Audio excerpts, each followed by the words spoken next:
Imunidade tributária dos partidos políticos.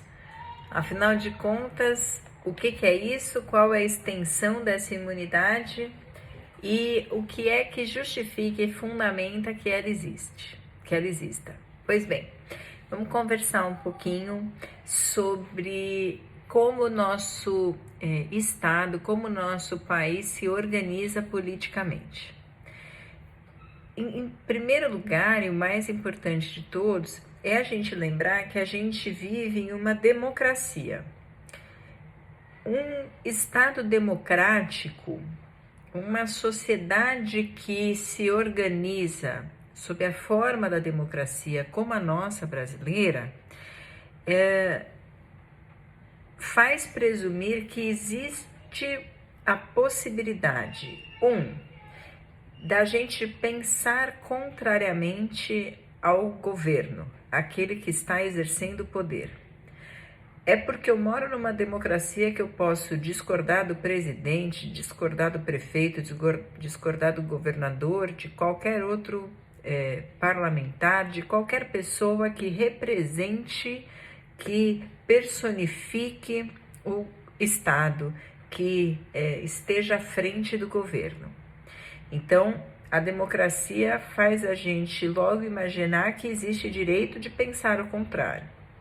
E 2, existe direito de convencer, aliás, deve existir direito e espaço para que eu convença as outras pessoas de que eu estou certa e o governante está errado e de, eventualmente, eu me colocar no lugar dele, eu tirar o governante do poder e assumir o poder representando uma ideia contrária.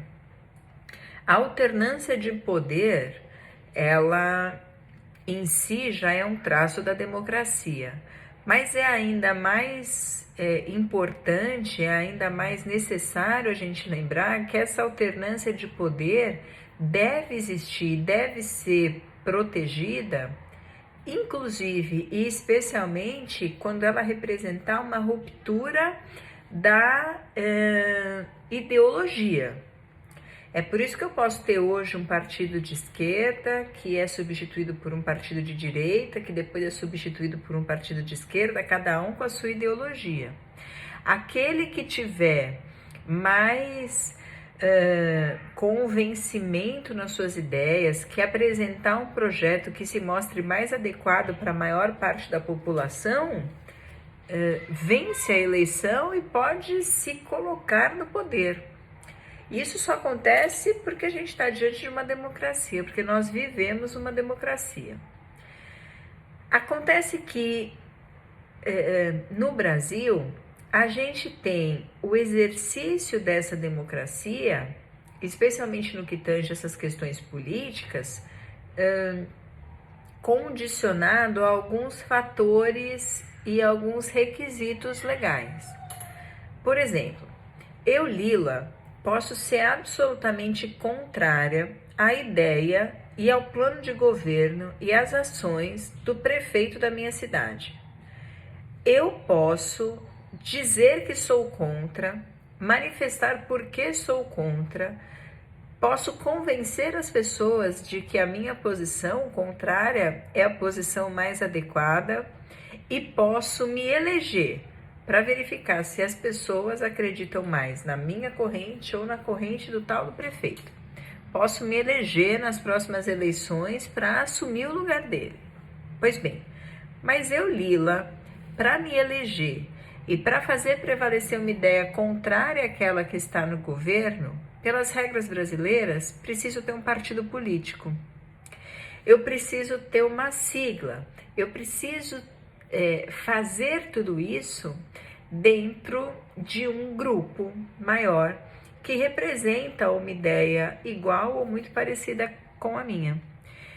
Eu posso me candidatar, eu posso ser contra, eu posso convencer as pessoas da minha ideia, eu posso usar espaços a princípio públicos para expor a minha ideia contrária ao governo, mas se eu quiser fazer tudo isso e assumir a possibilidade de ocupar o governo, eu preciso de um partido político. Então, o que garante as oposições em geral? O que garante que o governador, o prefeito, o presidente, sempre vai ter alguém que fale, opa, peraí, isso que você está fazendo é errado, eu não gosto de você, eu sou sua oposição, então eu estou bem de olho no seu serviço aqui, vou ficar te controlando. Quem garante que isso aconteça, quem faz as oposições acontecerem, existirem na prática, são os partidos políticos. Agora pensa, a Constituição diz assim, nós somos uma democracia. Nessa democracia, qualquer um pode assumir o poder. Qualquer um pode assumir o poder. E a gente já teve provas aqui no Brasil de que isso acontece mesmo. Qualquer um pode assumir o poder. Eu tenho certeza que se você pensar na sua cidade, num cargo de vereador, num cargo de prefeito, você vai falar, nossa, qualquer um mesmo. A pessoa pode ser dona de casa, como pode ser um grande executivo com vasta experiência em administração pública. Não importa. Qualquer um pode assumir um cargo de poder. Mas precisa estar respaldado, precisa fazer parte de um grupo, precisa fazer parte de um partido político. Imagina agora a seguinte situação. A lei fala isso. Qualquer um pode assumir o governo. Qualquer um pode, na próxima eleição, tirar o presidente de onde ele está e passar a ser presidente. Qualquer um pode garantir a alternância do poder, desde que tenha um partido político. Aí, eu, Lila, sou presidente. Eu costumo dizer que o dia que eu for presidente do mundo, tudo vai mudar. Vamos dizer, abaixar um pouquinho minha bola, eu sou presidente só do Brasil, não sou do mundo ainda. Eu, Lila, sou presidente do Brasil. Eu, Lila, gosto daquilo lá. Putz, porque ser presidente, o peso da caneta é grande, né? A gente assume aí uma série de responsabilidades, nos expomos muito às críticas, temos aí uma série de problemas para resolver, mas você é presidente do Brasil. Então você tem uma série de regalias, você ganha uma projeção, isso tudo faz bem. E eu tô gostando muito disso tudo para mim. Tô adorando ser presidente. Aquilo que eu acho que é certo, eu tô aplicando. Se eu acho que é certo todo mundo entrar no trabalho às 11 horas da manhã, porque eu gosto de entrar para trabalhar só às 11 da manhã, não precisa acordar cedo. O que eu faço? Eu, presidente, pumba, 11 horas da manhã a gente começa a trabalhar. Eu acho, eu Lila, que sou de uma família de empresários, grandes empresários, eu, Lila, acho que é muito certo a gente tirar toda a tributação de cima dos empresários e colocar em cima de outro lugar. Eu, Lila, quero fazer grandes reformas tributárias, administrativas, trabalhistas, previdenciárias. Eu, Lila, quero criar programas para ajudar determinadas pessoas. Enfim, eu, Lila, estou fazendo com a sociedade tudo que eu acho que é certo fazer. Bom ou ruim, não estou falando do mérito. Mas tudo aquilo que eu acredito, eu estou aplicando na prática. E eu acabei de assumir o poder. Começo a ver ali na ponta um grupinho de pessoas que está se juntando para dizer que eu não estou fazendo direito, que o que eu estou fazendo não está certo, que eu tenho que mudar, que eu não estou exercendo corretamente o meu cargo. E esse grupinho começa a crescer, esse grupinho começa a crescer mais, e vai. E aí eu começo a ver, opa, tem muita gente aí que tá contra mim. Tinha muita gente que gostava de mim e que me colocaram aqui no poder, agora estão crescendo. Dali a pouco eu vejo que nesse grupinho desponta a Maricota, a representante ovacionada por esse grupinho. E Maricota fala assim pra mim, Ilá, te prepara. A próxima eleição eu vou tomar o seu lugar. Você tá errada, o seu governo é ruim, eu vou me candidatar e já tem essa galera toda aqui comigo, ó, que gosta de mim, eu vou te derrubar. Eu vou aparecer na TV junto com você e vou provar pros outros que você tá fazendo errado. Vou dizer pros outros que você deu uma roubadinha, vou falar tudo pros outros o que tá acontecendo. Pois bem, eu, Lila, penso, e agora? Não quero perder o cargo. Não quero, eu quero me reeleger, eu quero continuar no poder. Não quero que essa pessoa fique trabalhando para convencer os outros que eu estou errado. Eu quero que os meus governados gostem de mim. O que eu faço então? Ah, já sei. Eu vou tornar as reuniões desse grupinho, eu vou tornar a formação desse grupinho inviável, ou pelo menos muito difícil, para que eles não tenham força para lutar contra mim. Eu tenho a máquina toda na minha mão. Eu sou presidente do Brasil. Tudo funciona de acordo com a minha caneta. Eu tenho a máquina na mão. Esses caras têm uma casinha aqui em Brasília do meu lado. Então, vou pegar essa casinha e vou tributar. Vou cobrar imposto do patrimônio deles. Se eles tiverem um carrinho que fica tocando som, dizendo que ela tá certa e eu tô errada, eu vou cobrar IPVA desse carrinho, eu vou dar um jeito de criar novos tributos, eu vou dar um jeito de mandar o fiscal lá para infernizar toda semana, eu vou dar um jeito de fazer eles gastarem tanto dinheiro com tributação que eles não vão ter fôlego para pagar as contas que tem que pagar, o aluguel da casinha, a luz, e ainda pagar os impostos e ainda sobreviver com força suficiente para crescer. Porque se você abre uma empresa, você tem uma perspectiva de lucro, né? Você presta um serviço, você vende um produto, você transforma a matéria-prima e você negocia aquilo, coloca aquilo no mercado, vende aquilo, presta aquele serviço, ganha dinheiro. Então, a sua empresa paga imposto, mas em tese a sua empresa existe para gerar dinheiro. E se a sua empresa for uma empresa que funciona como deve funcionar, você ganha dinheiro daquele negócio que você faz, e então você tem dinheiro para pagar suas contas e torce para que no final do mês ainda sobre, e é isso que sobra, um lucro que você tira para você, é o pagamento do dono da empresa. Agora, quando você abre um partido político, você não vende nada, você não presta um serviço. Você não tem uma fonte de renda, você não tem algo que te traga dinheiro. Você vive do dinheiro, das doações, da movimentação que você consegue fazer entre as pessoas que pensam igual a você. Quando você monta um partido político, você recebe dinheiro das pessoas que acreditam em você e falam, acredito na sua ideia, eu vou financiar a sua ideia, eu vou bancar a sua ideia. Mas você não ganha dinheiro, pelo menos não deveria ganhar dinheiro como uma empresa, por exemplo, que presta um serviço, que tem uma mercadoria, que está no mercado. Então, se você só vive dessas doações, que são poucas, que são pequenas, via de regra, são poucas, são pequenas, etc e tal, se você está começando a aparecer ainda com poucas doações, com pequenas doações, sem ter outra fonte de renda, se eu for lá e te mandar um monte de boleto, na medida em que você paga esse monte de boleto, não vai te sobrar dinheiro para pagar as outras coisas.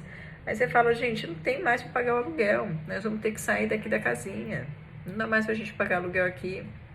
Gente, a gente está se encontrando agora no banco da praça, tá ruim demais, o pessoal já começou a deixar de ir, a gente não tem estrutura, e aí o partido político mingua e morre. Infelizmente que nem muitas empresas, né? Eu digo que as empresas têm uma fonte de renda e que elas são criadas para girar dinheiro e dar lucro, mas infelizmente isso acontece com algumas empresas no Brasil. Nasce a empresa e é tanto boleto que 1 ano e meio depois já morreu. Às vezes não chega nem nisso. O partido político, se tivesse que pagar a mesma quantidade de imposto, talvez morresse também. Quando morre uma empresa é muito ruim. Agora, quando morre um partido político, quando aquele que está no poder usa a máquina para matar a possibilidade que o adversário tem de assumir o poder, aí eu estou acabando com a chance de ter um Estado democrático. Aí eu estou acabando com a chance de deixar as pessoas se manifestarem contrariamente ao poder e ao governo. Aí eu estou acabando com a chance da gente ter alternância no poder. Aí eu estou dizendo que só aquela pessoa que está no poder vai conseguir continuar no poder, vai se perpetuar no poder. Diga a ela o que disser, faça a ela o que fizer. Você provavelmente já consegue imaginar um exemplo de um governante qualquer, em qualquer esfera que você tenha acompanhado, que falou para você, quando eu estiver lá eu vou fazer isso, isso e aquilo, e quando estava lá fez tudo o contrário. Imagina se você não pudesse tirá-lo de lá. Imagina se você não pudesse votar em outra pessoa na próxima eleição. Imagina se você não pudesse mudar de opinião e tentar fazer a sua nova opinião se projetar a ponto de ocupar o poder. Pois bem, se a gente pudesse matar os partidos políticos, era isso que ia acontecer. É por isso que a Constituição previu que os partidos políticos não vão pagar impostos. Não pague IPVA, não pague IPTU, não pague imposto sobre serviço. Se importar uma camiseta para fazer a camiseta do candidato, não vai pagar imposto sobre importação. Se tiver carro, bens, conta no banco, não vai pagar imposto de renda, enfim, não paga. Não paga impostos. Nem os partidos políticos, seus bens e patrimônios, e nem as suas fundações. Porque às vezes os partidos políticos criam fundações, pequenos braços que são auxiliares dele nesse caminho. Essas fundações também se aproveitam da imunidade tributária prevista na Constituição, claro, dentro dos limites da finalidade do partido. Se a gente descobre que o presidente do partido está colocando todos os bens dele, pessoa física, no nome do partido só para não pagar imposto, tá errado. Vai um fiscal lá, verifica que está havendo essa maracutá, essa malandragem, autua, e os bens do presidente do partido, que não tem nada a ver com a finalidade, com a criação e com a existência do partido, vão ser tributados normalmente. Então, o presidente do partido vai pagar imposto de renda sobre seus bens e o partido político não, tá? Desde que, obviamente, desde que regular. Então, essa história de você ficar mandando bens dos afiliados do partido político para o partido só para que não haja tributação, funciona muito bem na prática, é um tipo bem comum de burla da lei, é um tipo de sonegação, de simulação, tem vários ilícitos aí. A gente ouve dizer que muitas vezes acontece na prática, mas isso é errado. A gente tem que estudar a lei pelo que ela quer e como é a aplicação dela certa, para que a gente possa depois discutir, correr atrás e denunciar o que for errado. Então, se estiver vinculado à finalidade do partido, se de fato for necessário para garantir a democracia e esse sistema que a gente tem hoje, que é politicamente saudável, de alternância de poder, de possibilidade da oposição se manifestar, a gente precisa garantir aos partidos políticos imunidade. Se quem está no governo tem o poder na mão e tem um inimigo ali pequenininho, eu não posso deixar o que está no governo usar o poder contra o inimigo. Ele acaba com o inimigo, né? Então esse inimigo que é pequenininho, perto de quem está assumindo o governo, precisa de uma proteção especial e a Constituição faz isso. Imunidade dos partidos políticos. Não esquece de onde vem, para que serve. A gente às vezes tem raiva de político, acha que nem presta, generaliza para o mal, e além disso ser errado, faz com que a gente fique um pouco cego para a técnica, para a teoria, para aquilo que a lei coloca lá e para entender o que a lei quis, qual foi a proteção que ela quis dar. Se você tiver qualquer dúvida em relação a esse assunto, é só me avisar e me mandar uma mensagem. Beijo, tchau, tchau.